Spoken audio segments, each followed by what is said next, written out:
Some men survive battles. Others survive wars. But Sir Adrian Carton de Wiart survived history itself. History is filled with tough soldiers, but only one became a myth by simply refusing to die. He was shot in the face, head, stomach, ankle, leg, hip, and ear. He survived 2 catastrophic plane crashes, tunneled out of a prisoner of war camp, and lived to tell the tale. This is the unbelievable true story of the man who found his paradise in the middle of hell. Born into a wealthy aristocratic family, Adrian was destined for a quiet life. He was sent to Oxford to study law, but peace bored him to tears. When the Boer War broke out in South Africa in 1899, he couldn't resist the call. He abandoned his studies, faked his name, lied about his age, and crossed the world to enlist in the British Army. His grand adventure, however, was cut short. He was immediately shot in the stomach and groin, and sent packing back home. By 1914, the globe was engulfed in the First World War. Adrian was sent to the scorching deserts of East Africa to fight the dervish forces. During a fierce, desperate charge on an enemy fortress, a bullet tore directly through his left eye. He didn't scream. He didn't retreat. He simply put on a black eye patch and kept moving. He later described losing his eye as a blessing in disguise, because it guaranteed he would be sent back to the main action in Europe. Sent to the brutal, mud-soaked trenches of the Western Front, Adrian became an absolute terror to the enemy. At the Second Battle of Ypres, German shrapnel tore his left hand to shreds. Dragged into a medical tent, the doctor refused to amputate his mangled fingers, believing they could somehow be saved. Adrian, completely out of patience and eager to return to the fighting, simply bit his own shattered fingers off. Eventually, the rest of his ruined hand had to be surgically removed. Now missing his left hand and his left eye, most men would have gone home. Adrian went back to the front lines. He was virtually unstoppable. During the horrifying slaughter of the Battle of the Somme, he led his men straight through a hail of machine gun fire. Carrying his weapons in his remaining arm, he would casually pull the pins out of grenades with his teeth,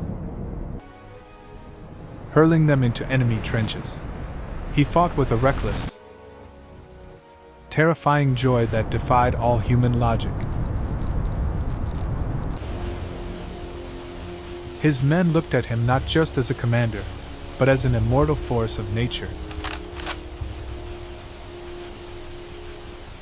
Whenever other officers fell in battle, Adrian immediately took charge, holding the line despite being shot through the skull and the ankle.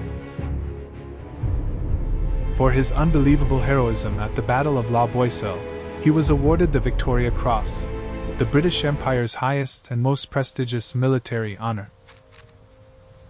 In his memoirs, he didn't even bother to mention that he won the medal.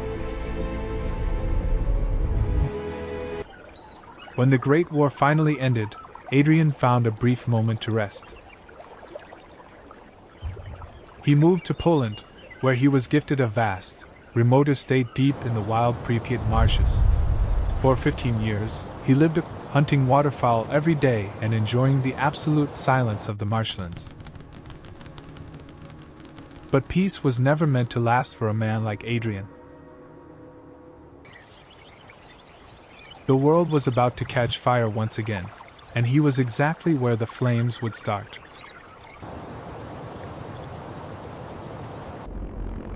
In 1939, Hitler's war machine rolled into Poland. Adrian had to escape under heavy fire. Now in his 60s, the British military immediately recalled him to active service for the Second World War. He was sent to command a desperate, severely outgunned campaign in the freezing snows of Norway. Under constant, deafening air attacks from German bombers, Adrian absolutely refused to take cover. He stood perfectly calm amidst the explosions, completely unfazed by the chaos raining down around him. In 1941, his transport plane crashed directly into the Mediterranean Sea. The 61-year-old veteran swam a full mile to shore using only his one good arm, only to be captured by Italian forces. Imprisoned in a heavily guarded medieval castle, he refused to just sit out the war. He spent an entire year painstakingly helping to dig an escape tunnel. He actually broke out, evading capture for 8 days while disguised as an Italian peasant before finally being caught. Once he was finally released, Prime Minister Winston Churchill personally appointed Adrian as his special military representative to China. He worked directly alongside Chiang Kai-shek, surviving political betrayals and navigating a deeply chaotic civil war. On his long journey back to England, he survived yet another horrific plane crash. The impact fractured his spine and broke several bones, but true to form, Adrian simply walked it off. Death had tried for decades, but it simply could not catch him. Sir Adrian Carton de Wiart passed away peacefully in 1963, at the ripe old age of 83.